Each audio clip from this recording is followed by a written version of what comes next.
Hello everyone, আসসালামু আলাইকুম। আমি তাওহিদা মিতু চাঁপাইনবাবগঞ্জ থেকে বলছি।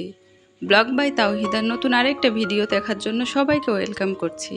কাছে এবং দূরে, দেশ এবং দেশের বাইরে যে যেখান থেকে আমার ভিডিওটি দেখছেন, আশা করছি সকলে আল্লাহর রহমতে ভালো আছেন। আলহামদুলিল্লাহ, আল্লাহর রহমতে আপনাদের দয়ায় আমরাও সবাই ভালো আছি। তো আজকে আমি প্রথমে ড্রাগন ফ্রুটস দেখাচ্ছি। এর একটা রিজন আছে, কারণ আজকে আমি ড্রাগনের জেলি বানাবো। তো এই যে পাশেরটা দেখতেছেন, এটা আমাদের গাছে হয়েছে। আমাদের গাছ থেকে পাড়া, গতদিন আব্বু গাছ থেকে ফিরে এনে রেখেছে। তো বুঝতে পারিনি, ওই দিকটা বেশি পেকে গিয়েছে দেখে শুকাতে লেগেছিল, খেয়াল করেনি। এরপরে এটা পেরে নিয়ে এসেছে। তো পরবর্তীতে আব্বুকে বললাম যে একটা কিছু বানাই, তো বললো হ্যাঁ বানাও।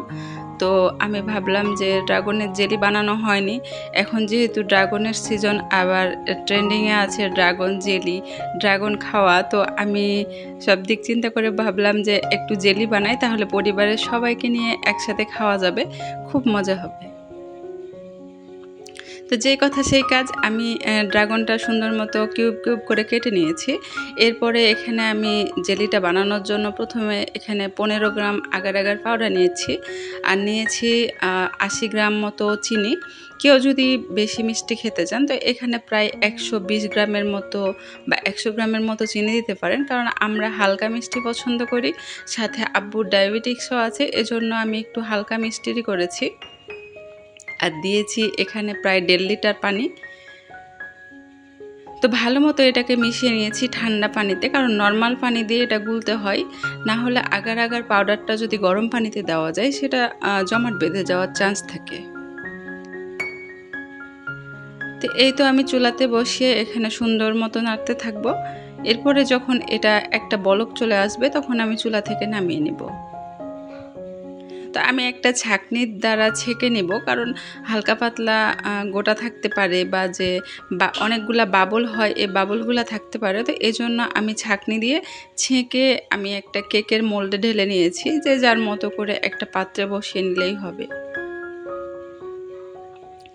এরপরেও দেখেন, আমাদের পানিতে যেহেতু একটু আয়রন, তো এজন্য গরম পানি করতে গেলে ফেনা ক্রিয়েট হয় বা বাবল ক্রিয়েট হয়। তো এজন্য এটুকু হয়েছে। তো আমি ওপর থেকে সব বাবলগুলো উঠিয়ে ফেললাম। এরপরে যে কেটে রেখেছিলাম ড্রাগন ফ্রুটসগুলা, এখন এটার মধ্যে হালকা হাতে দিয়ে দিব।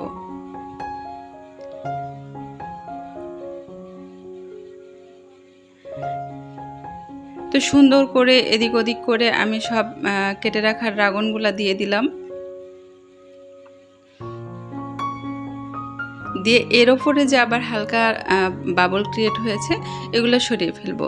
আর আমি সেই জেলি যে পানিটা তৈরি করেছিলাম, সেখানে কিছুটা পানি রেখে দিয়েছিলাম এই যে এটা করার জন্য। আমি আবার একটা ড্রাগনের অর্ধেকটাকে ম্যাশ করে নিয়েছি, ম্যাশ করে এই পানির মধ্যে সেটাকে মিক্সড করেছি, কারণ একটা কালারফুল জেলি বানানোর জন্য। এখানে কোনো কিউব জেলি মানে ড্রাগন থাকবে না, কিন্তু কালারটা পুরো ড্রাগনের কালার থাকবে, এজন্য এটা বানানো। এই যে ওপর দিক দিয়ে দেখেন সব বিচি বা গোটাগুলা সব ছেঁকে নিয়েছি। এরপরে আমি এটা রেস্টে রেখে দিয়েছি যতক্ষণ পর্যন্ত ঠান্ডা না হয়। ঠান্ডা হওয়া পর্যন্ত রেখে দিলে এটা বাইরে সেট হয়ে যাবে। তো এটা সেট হয়ে গেলে তখন আমি ফ্রিজে দিব। তো এটা আমি সেট হতে দিয়ে আমি আর আম্মা বিকালবেলা ছাদে গিয়েছিলাম, কারণ বিকালবেলা আমাদের ছাদটাতে উঠতে খুবই ভালো লাগে। একে তো মৃদু বাতাস থাকে, সাথে অনেকগুলা গাছ। আর এই যে ঋতুর কাণ্ড দেখেন, সে রাস্তাতে যখন যেখানে যেরকম গাছ পাই সে উঠিয়ে নিয়ে আসে। তো এগুলাও আজকে নিয়ে আসছে কলেজ থেকে আসার সময়। তো আমি ছাদে নিয়ে যাচ্ছি এগুলাকে লাগানোর জন্য। তো সাথে আমাদের পাখিটুকেও নিয়ে নিলাম। এই যে বললাম ছাদে উঠলে আপনারও মন ভালো হবে, কারণ আমাদের ছাদে যেই আসে সে অনেক খুশি হয়ে যায় গাছপালা দেখে। আর এটা হচ্ছে আমাদের নতুন আরেকটা সদস্য, কাঠগোলাপ। এটা হচ্ছে সাদা, এর আগেরটা তো এই যে পাশে যেটা দেখছেন এটা মেরুন কালার, আর এটা হচ্ছে সাদা কালারের। তো আমি আমাদের ছাদ বাগানটা দেখাতে দেখাতে আপনাদের কাছে আরও একবার রিকোয়েস্ট করে ফেলি। এখন পর্যন্ত আপনারা যদি আমার ভিডিওটি দেখে থাকেন আর আপনার কাছে ভালো লেগে যায়, প্লিজ একটা লাইক দিয়ে আমার ভিডিওটি কন্টিনিউ করবেন, আর বেশি বেশি শেয়ার করে আমার পাশে থাকবেন। আপনি যদি ফেসবুক থেকে আমার ভিডিওটি দেখে থাকেন চাইলে আমার পেজটাতে ফলো দিতে পারেন। আর আপনি যদি ইউটিউব থেকে আমার ভিডিওটি দেখে থাকেন চাইলে আমার চ্যানেলটাকে সাবস্ক্রাইব করতে পারেন। আর আপনি যদি অলরেডি এই কাজটি করে থাকেন আপনাকে অসংখ্য ধন্যবাদ।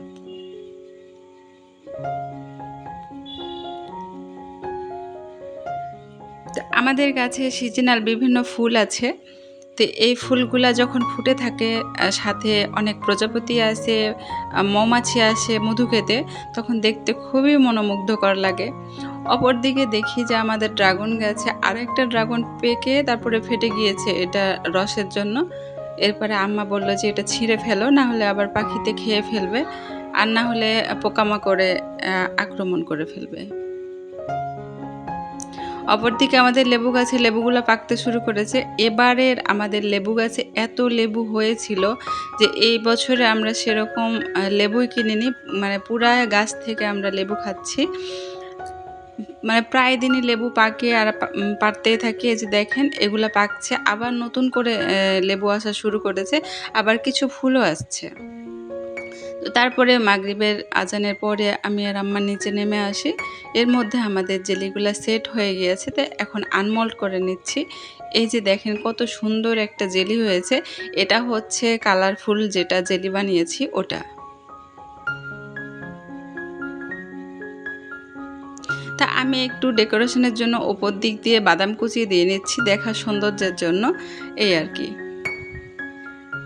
আর এটা হচ্ছে যে বড় যেটা জেলি বানিয়েছিলাম কিউব ড্রাগন দিয়ে, এটার কালারটা কত জোশ।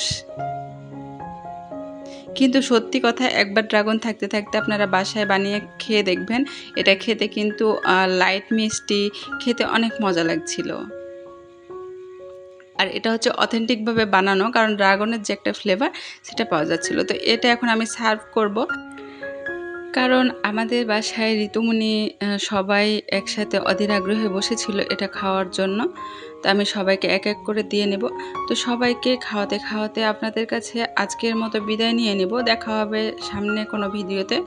আজকে এ পর্যন্ত, সকলে ভালো থাকবেন, সুস্থ থাকবেন। দেখা হচ্ছে আগামী দিন। আল্লাহ হাফেজ। আসসালামু আলাইকুম।